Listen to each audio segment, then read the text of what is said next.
You're watching our continuing coverage of the Pulwama terror attack as India waits for the Indian army to go out and exact revenge. We're covering every twist and turn. We're bringing you reactions and reports from all across this country and also from Pakistan and the globe as well. I'm Rahul Kamal, this is India Today.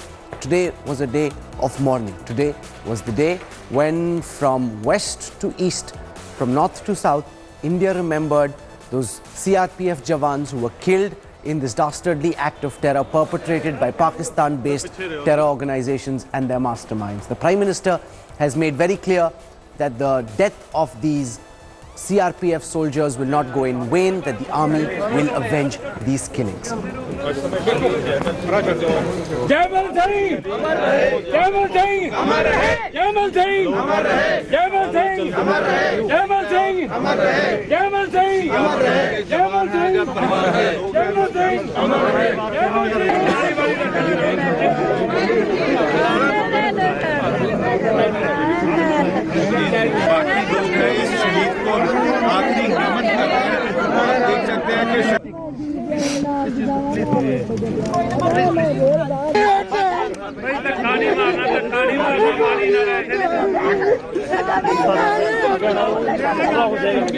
मैं आतंकी संगठनों को और उनके सरपरस्तों को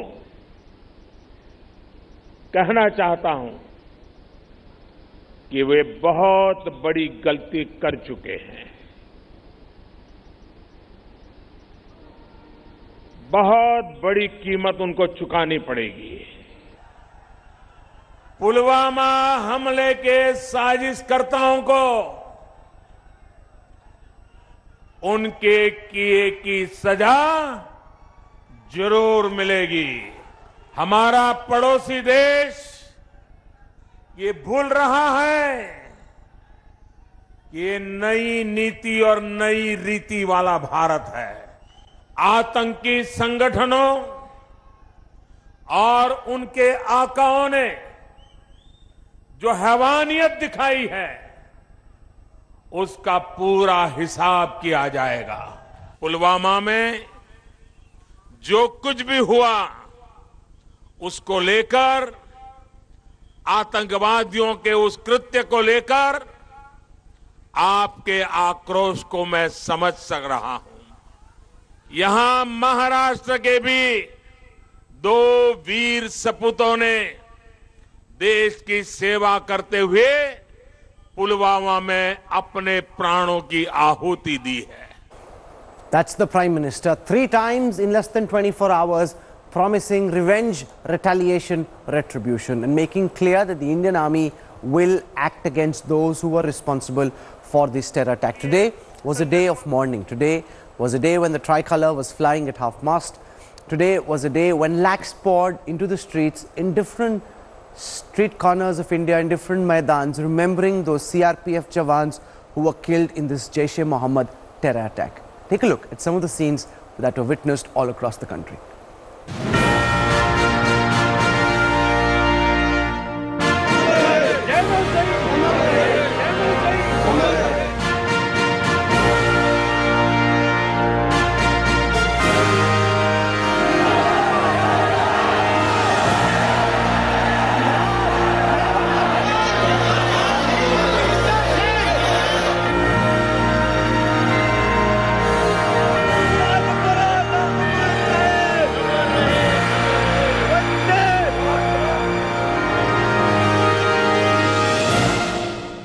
"40 brave hearts, now martyrs of the horrific terror attack in Pulwama.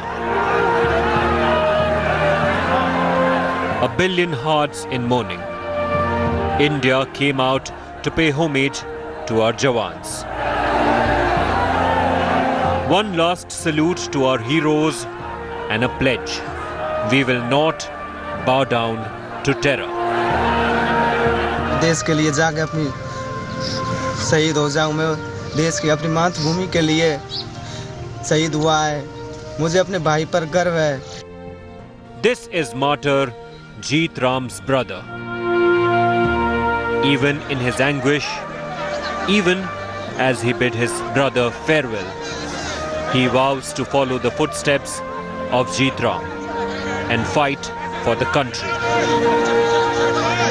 देश के लिए जाके अपनी शहीद हो जाऊं मैं देश की अपनी मातृभूमि के लिए शहीद हुआ है मुझे अपने भाई पर गर्व है मैं पाकिस्तान से बदला लेना चाहता हूं मेरे भाई के दुश्मनों से मैं सरकार से ये चाहता हूं कि मेरे भाई का दुश्मनों से बदला लिया जाए In Dehradun, as the mortal remains of Mohanlal reached his doorstep, his daughter was waiting for him. With tears in her eyes and an unbreakable spirit, she saluted her father.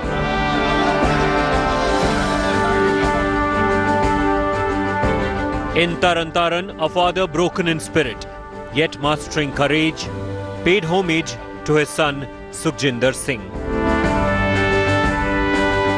Sukhjinder is survived by his wife Dalbir and son, a child they were blessed with after 7 years of prayers. The scenes were same across the country, from Punjab to Assam to Kerala. Families in agony, putting the nation above their sorrow, above their personal loss, and a country in gratitude, saying this sacrifice will never be forgotten. Traumatic scenes, but the one message which was coming out in unison and coming out from all these 40 different locations was that Pakistan's back has to be broken, that a message has to be sent, that this proxy war that's now gone on for 30 years is brought to a close. We're also tracking the investigation into the Pulwama terror attack very closely. It's now clear from the NIA reports that are emerging, the investigation that's been carried out by the explosives experts, that RDX was used.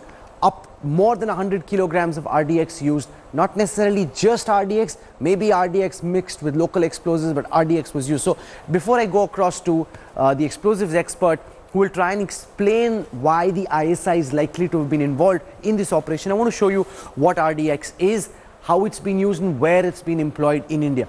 So what is RDX first? RDX stands for Research and Department Explosives. This has been in vogue for a long time. This is not a low-grade explosive of the kind that the Naxals use. This is a high-quality, sophisticated explosive, also known as cyclonite hexogen T4. Remember, when you think of Chhattisgarh, you think of Bastar, those are low-grade explosives. This is explosive which can only be manufactured in an explosives factory under very sophisticated conditions. It's a white solid organic compound, it's insoluble in water, and it's been in use for a long time. It's been widely used since the Second World War. I've got Brigadier Anil Harnal, he's an explosives expert, joining us in the studio. RDX also has a long history in India. The RDX has been used in multiple attacks, most famously in the 1993 bomb blast case in Mumbai. RDX was brought in from Pakistan on dingies and used over there.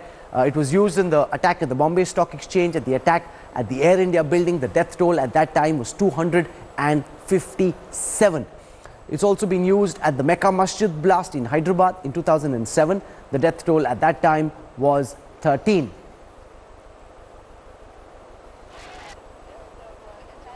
In the 2010 German bakery blast in Pune, which was caught on CCTV cameras, where the death toll was 9, again RDX was used. But those were lesser components of RDX. At the Mecca Masjid, at the German bakery, much lesser. Whereas in Bombay, what happened in 1993, huge amounts of RDX was used. Based on what we know in the public domain, what do you make of the kind of explosive that have been used in this, sir? In the Pulwama blast? Yes, sir. It would definitely be RDX mixed with either locally available TNT or C4, which may have been imported along with the RDX from across the border. You see, these are all military grade explosives. The mixture is a military grade explosive. Military grade explosives are not available off the shelf. So therefore the finger points directly at either the Pakistani Armed Forces or the ISI. And RDX by itself cannot be used. It has to be mixed with a plasticizer or a desensitizer so that it can be shaped to whatever configuration we want to increase its potential as a blast producer. The genesis of RDX was that earlier TNT or gun cotton was being used in Second World War, in the First World War. RDX was a much more powerful explosive with blast velocities exceeding 8,000 meters per second. So that is why you saw this utter destruction of bus number 5 with the explosive going off in a vehicle parallel to the bus, not even placed in the bus. But Mr. Deveshwar, what's very clear is that this would require, and why we are getting into these details is to make the point that this requires a high level of sophistication. This can't be done by non-military people. This requires explosives training of a very serious magnitude, which essentially means that there is the ISI which needs to be involved. Absolutely, because you know, starting from getting stocks of RDX of this quantity, as the Brigadier mentioned, this is military grade stuff. You can't just pick it up off the shelf. So, procurement, planning, shaping the charge, putting it into a vehicle, all this requires a very sophisticated level of training, planning, and then finally implementation. So far, I don't think so any local Kashmiri terrorist has been able to do this. Therefore, the finger clearly points towards Pakistan-based terrorists. I would not even be surprised if these are military personnel who have trained the local militants or helped them to shape the charge.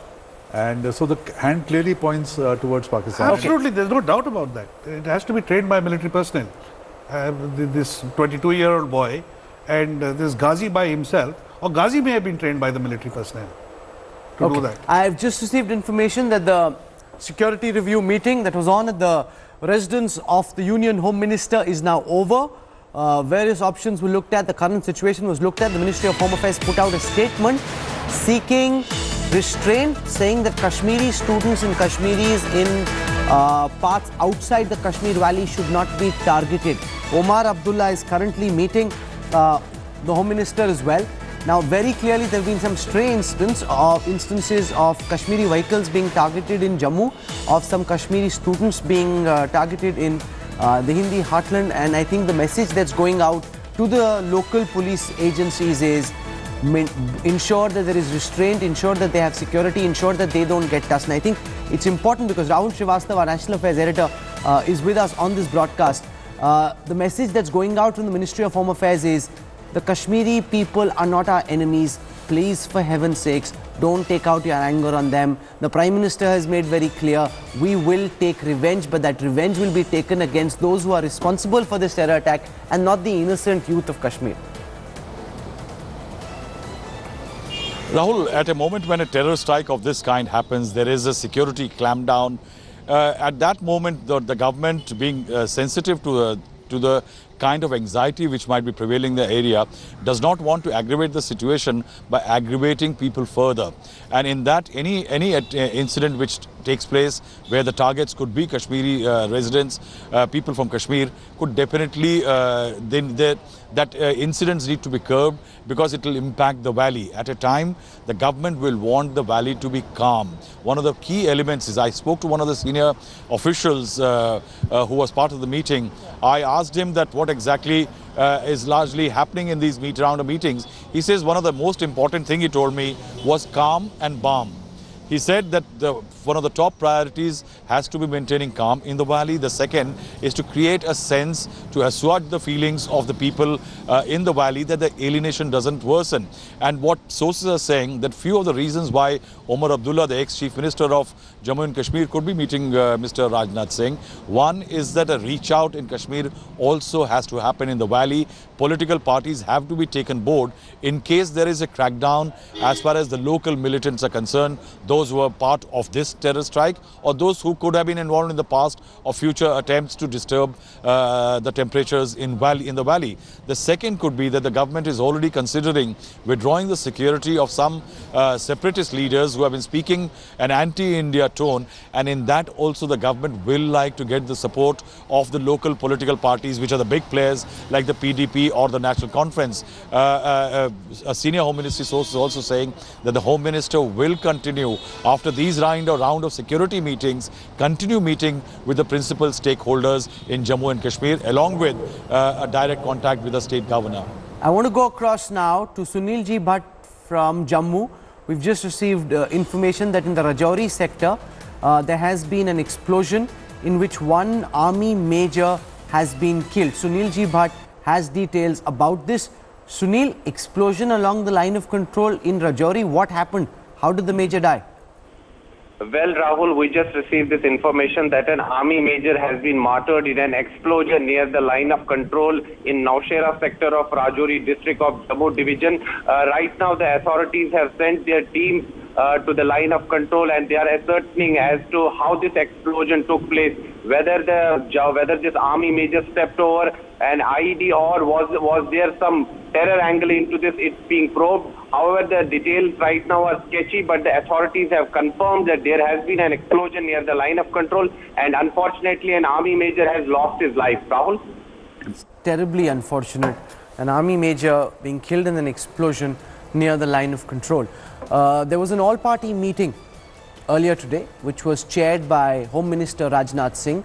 In this meeting were present leaders from different political parties, at the end of which a resolution was put out saying India stands united as one, and all parties cutting across the political spectrum fully back the Indian armed forces. Let's show you what happened during the all-party meeting this morning.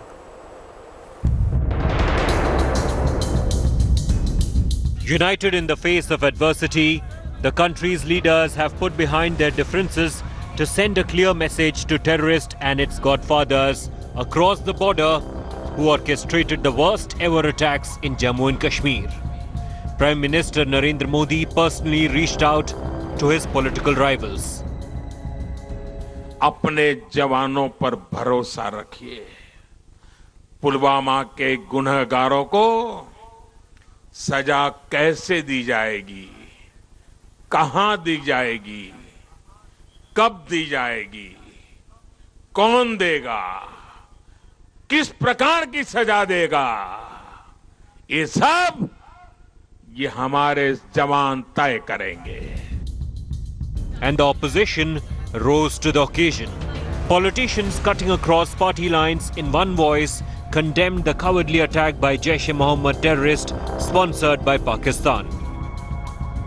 जनता की सुरक्षा के लिए, security forces की सुरक्षा के लिए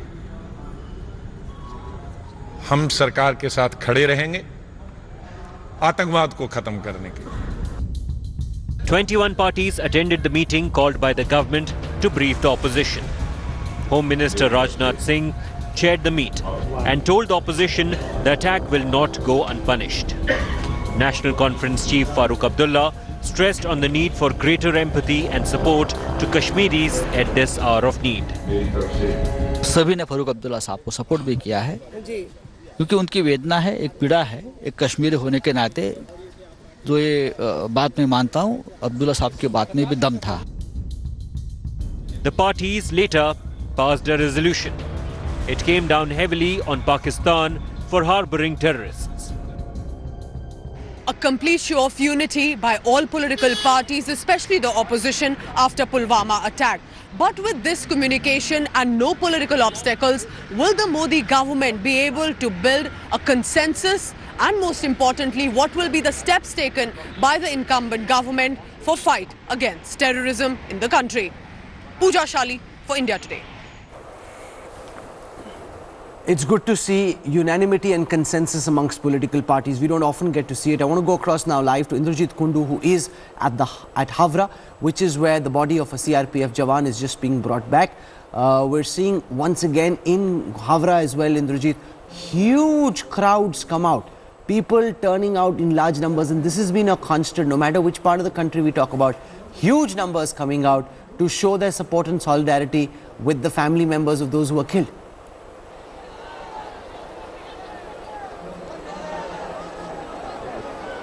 Well, absolutely, Rahul. You know, unprecedented scenes here in Howrah. Since morning, early in the morning, massive amounts of crowd have gathered at near the residence of martyr Jawan Bablu Satra. As you can see, they're literally jostling for space right now, and the local police here is finding it difficult to maintain, you know, some sort of, you know, semblance as far as this crowd is concerned. They have the Tiranga in their hand, the tricolor, and literally, even as there is eager anticipation, just when we are being told that within a few minutes from now, the mortal remains of Bablu Satra will be brought here on this ground. Let me just give you a sense of what the preparation is. My camera person can show here, right at this center of this ground, which is a club premises, a small dais has been made. There is a photograph of Bablu Shantra and senior district officials, the superintendent of police, representatives of the CRPF. They are all here. West Bengal government minister Arup Roy was here just a short while back, and what we are being told is that we are minutes away from the mortal remains being brought here at this very ground. It's being accompanied by Union Minister Babul Supriyo, who was there at the Kolkata airport to receive the body, and we are also expecting other BJP leaders as well as Trinamool Congress leaders. There are local Congress leaders as well. So cutting across political differences, political lines, everyone is here to pay their last respects, homage to the departed soul. But as far as emotions on the ground is concerned, they're running really high. There are Bharat Mata Ki Jai chants, slogans, and there are also slogans being given against Pakistan. So emotions running high, sentiments running high, and people palpably angry on the ground. Back to you. Thanks very much, Indrajit.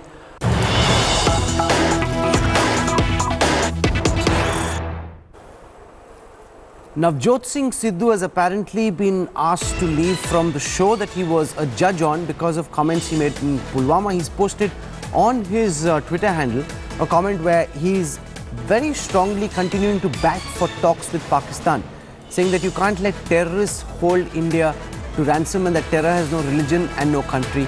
Let's listen to the highly voluble Congress Minister from Punjab, Navjot Singh Sidhu. क्या 4 आतंकियों की वजह से जिन्होंने हमारे जवान शहीद किए, हमारी पगड़ी पे दाग लगाया, हमें हताहत किया, क्या उनकी वजह से देश का विकास रुक जाएगा? क्या उनकी वजह से बाबा नानक की फिलॉसफी आगे नहीं बढ़ेगी? क्या उनकी वजह से आप ये चाहते हो कि 2 देशों के प्रधानमंत्रियों के निर्णय लिए हुए वो स्कटल हो जाएंगे? तो फिर आप उनको तूल दोगे, तो फिर आप उनको बढ़ावा दोगे। इसीलिए यहां नवजोत सिंह सिद्धू पेश है कि ये देश का, इस सूबे का विकास कोई आतंकी गिरवी नहीं रखेगा। और ये जो आज अनाउंसमेंट्स हुई हैं, पिछले 70 साल देख लीजिए, क्या कोई ये दम रख के ये अनाउंसमेंट्स कर पाया है? एक देश को आतंकियों के आगे कोई झुका नहीं सकता। ये बात बड़ी स्पष्ट है। इसीलिए नवजोत सिंह सिद्धू यहां है, घुटने टेकने वाला नहीं है। दूसरी बात जो मैं आपको आज करना चाहता हूं, मेरी बात जो होती है ना, उसको डिस्टॉर्ट किया जाता है, एक लाइन बोली जाती है उसमें, उसको पूरी तरह से दिखाया नहीं जाता, क्योंकि बहुत लोग भयभीत होते हैं, समझ रहे हो ना, इनसिक्योर भी होते हैं। लेकिन मैंने यही कहा था, जो कल कहा था, आज भी वहीं खड़ा हूं कि आतंकवाद का ना कोई धर्म है, ना कोई मजहब है, ना कोई देश है, ना कोई साथ है। और जैसे लोहा लोहे को काटता है, आग आग को काटती है, सांप जब डंक मारता है तो उसका एंटीडोट सांप का विष है। Okay, Narendra Taneja of the Bharatiya Janata Party joins us. Also, General Ata Hasnain, one of the foremost military strategists of our time. I want to go across to Narendra Taneja first. Navjot Singh Sidhu batting for talks with Pakistan. It's been his consistent point of view. He's not backtracking, maybe not the most opportune moment to say so, but you know, for what it's worth, this is what Sidhu's line has been for the longest time, and he's gone out and reiterated it.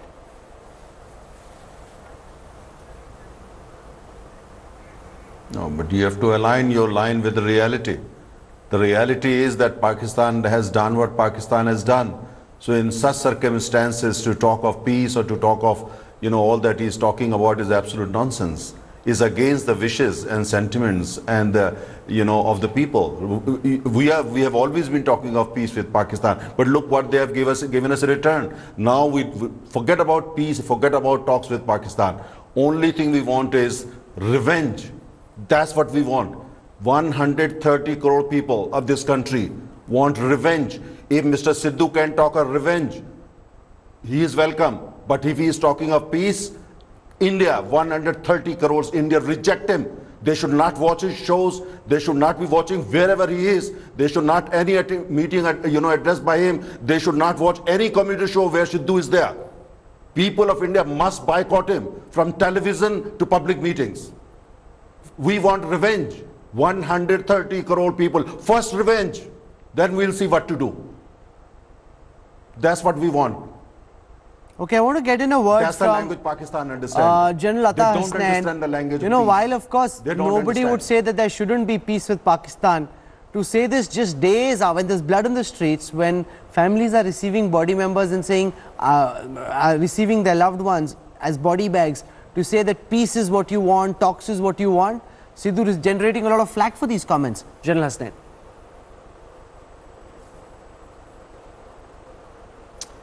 Thank you, Rahul. Definitely, Navjot Sidhu, I have great regard for him as a cricketer.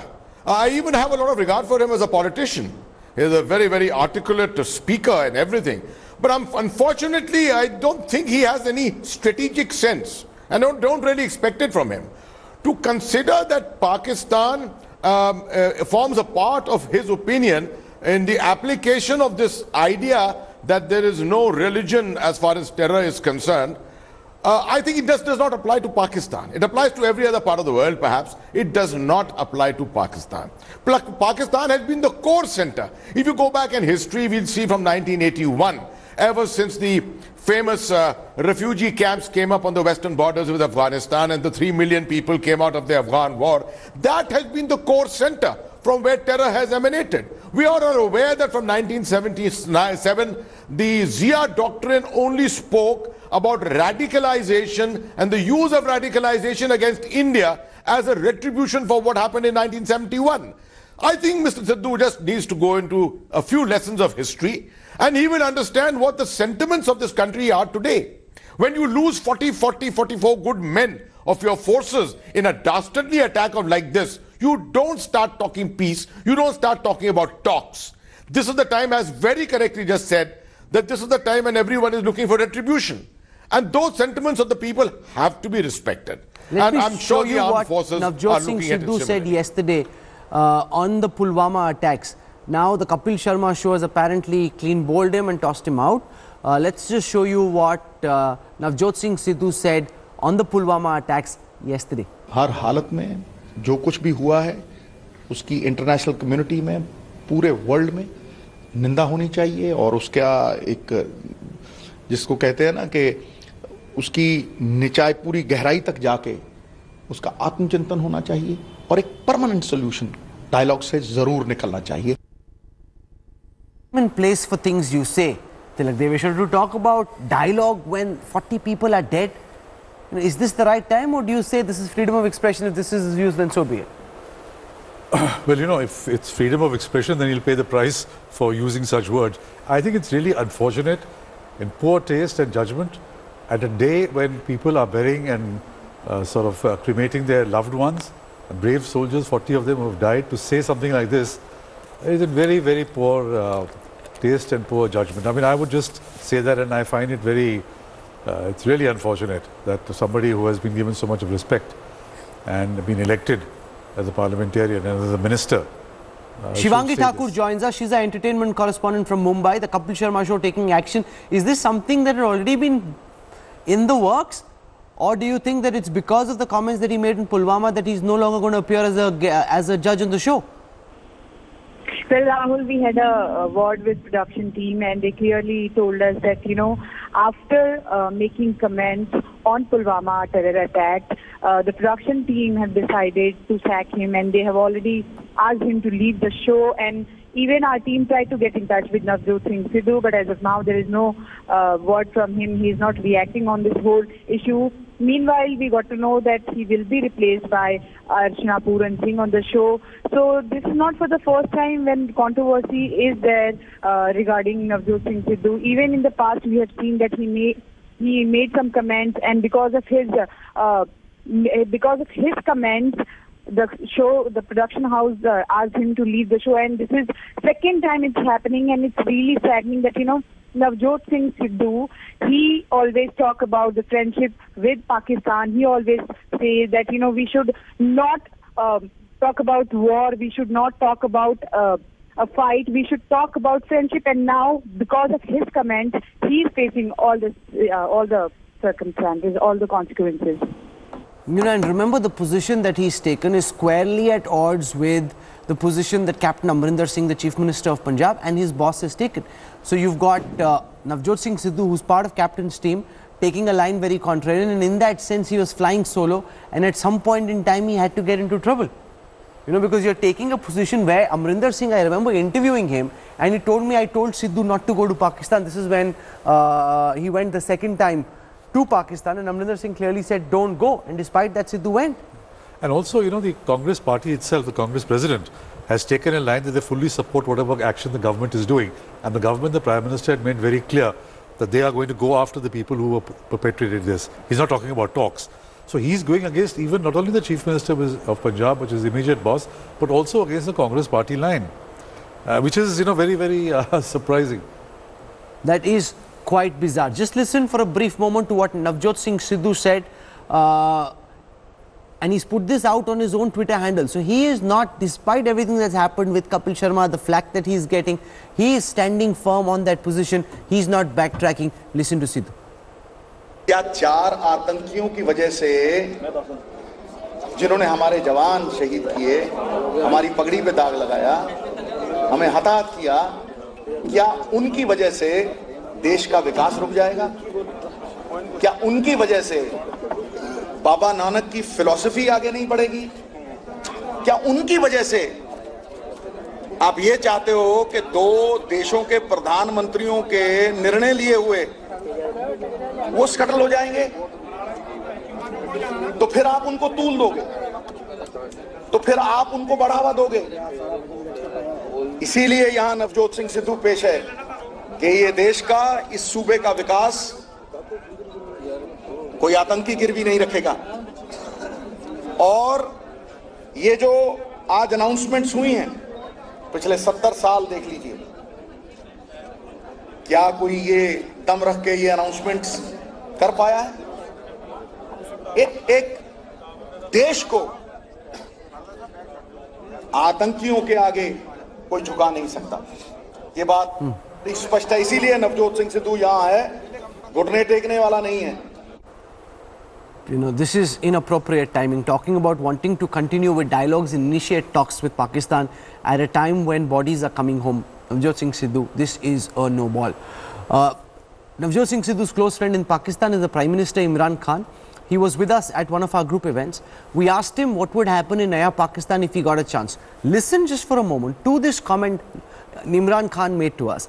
Compare that with his deafening silence after the Pulwama attack. So far, he hasn't said a word. And I'll ask General Hasnain, Narendra Taneja and the raw guest Tilak Deveshwa what they think of Imran Khan's deafening silence. But before that, listen to what he said when we asked him why does the then government in Pakistan not act against Pak terrorists, and what would he do if he got a chance. Listen to candidate Imran Khan.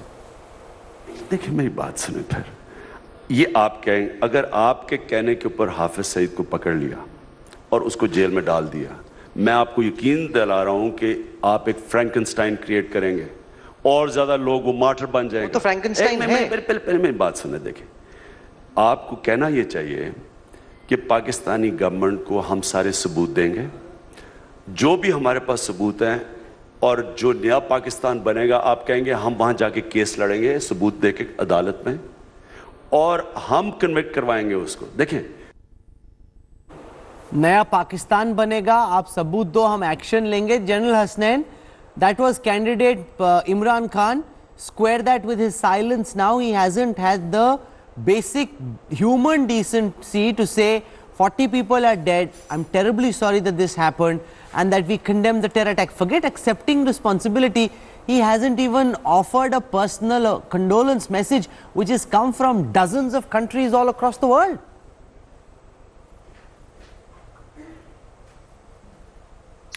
Indeed, Rahul, absolutely shocking.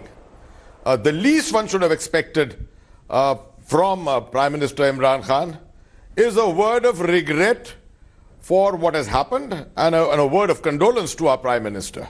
I'm sure that would have been very graceful on his part if he had done even that much. But having known Mr. Imran Khan, I think a lot of people in India started getting excited a little too early, not knowing about his past and how he had come to power. The history of his being virtually a radicalized individual himself, after the fact that he was a Western educated person who was considered all around the world as a playboy at one time. His intellectual capacity was demonstrated when he jumped right into it after becoming the Prime Minister by talking about peace at a time when he knew that India itself is going into an election phase, and he was trying to put pressure on our Prime Minister. He knew that the responses could not come at that particular time. And now to keep a sullen silence in a situation such as this actually reeks of a high level of immaturity. In fact, a lot of people were reading the signs that possibly the Pakistan Army Chief was the guiding hand behind him, and that he was probably guiding him in a very strategic way to create a persona that he is actually the Messiah of peace in the subcontinent. I think that entire concept has been pricked by this single event in Pulwama.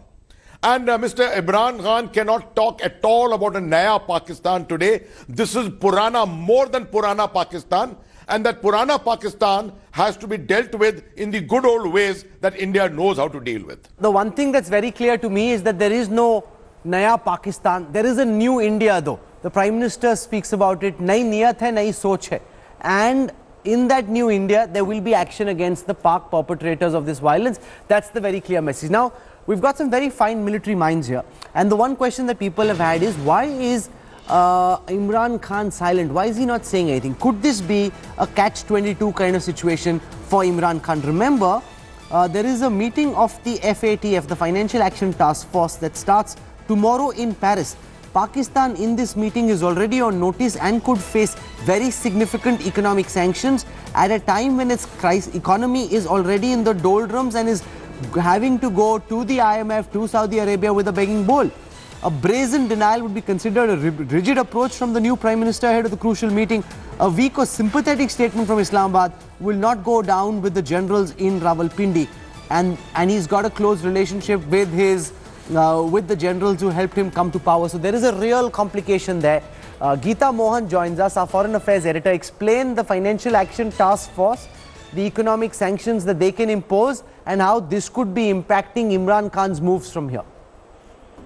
Well, the second review meeting of the FATF is going to begin tomorrow on the 17th. The plenary session is between the 20th and the 22nd, Rahul. It is going to be significant because this time around, I'm told, our sources tell that that the Indian agencies are going to go with the details on Pulwama attack and how Pakistan has continued its support to terror networks. So fresh details for the FATF to take into notice, to look into. The Asia-Pacific group met a while ago in Sydney, and Pakistan, details were sought from Pakistan as to whether if they have moved forward on the 27-point action plan that Pakistan has to comply with, show absolute compliance to be off the grey listing. But right now what we're looking at is a very strong Indian team going to continue hitting hard at Pakistan at the FATF in Paris, and once the grey listing... Then what's your sense of what will happen in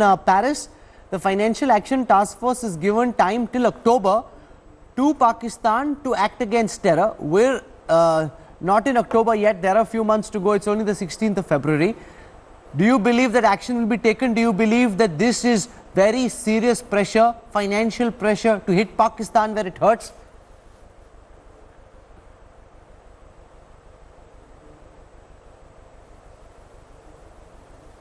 General Hasnain? Mr. Deveshwar. Oh, sorry. Is that question for me? Thank you. I just heard what Geeta Mohan had to say. And let me tell you, I'm a little disappointed with the manner in which the FATF investigations, considerations and analysis has been panning out over the last couple of months. By now, one would have expected, I do understand that this cannot be a fast-track process. There has to be a lot of debate. There have to be a lot of inputs and a lot of evidence which has to be placed before the FATF. But having said, I don't think the FATF is really treating this in the manner of any kind of an urgency at all. And I do very strongly believe that in the last 2 months, ever since the proposals have gone about on the withdrawal of the United States forces from Afghanistan, and the manner in which Pakistan seems to have suddenly gained strategic prominence in the eyes of the entire international community, the stakeholders being China, Russia, the United States, the rest of the Western world, everyone seems to be thinking that it is Pakistan which will hold the major stakes for peace in Afghanistan, for forcing the Taliban to abide by whatever agreement is finally arrived at. And because of that, I have a lurking suspicion. This is a big international lever.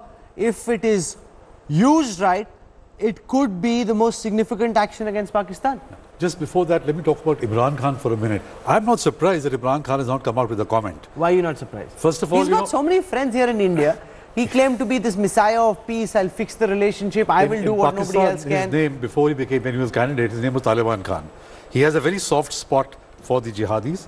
He's beholden to the army who's made him the Prime Minister. And since this operation has been planned and implemented by the army, he's going to say nothing that will damage the army's reputation. Coming to the FATF, you know, when the FATF put Pakistan on the grey list in February and June, they laid down a series of 21 conditions. To implement those conditions by September 2019 is probably next to impossible for Pakistan, because they have to change their legislative framework, they have to bring all the agencies together, they even have to monitor each and every donation box in every shop and mosque, you know, which is absolutely impossible for them to do. But as General Atta mentioned very correctly, that because the pressure of the United States wanting to get out of Afghanistan and using Pakistan, so the pressure on Pakistan may be reduced in this meeting in the FATF. Despite that, the fact that the Hafiz Saeed, FIF and JUD is no longer on the terrorist list, the fact that this attack has taken place, I hope better sense puts significant pressure on Pakistan. There's a new context in which the Paris meeting will happen tomorrow. It becomes increasingly crucial. Thanks for watching the video. For more such news and updates, please like, share and subscribe to India Today. Also check out our other great videos from our channel. We know you will love to.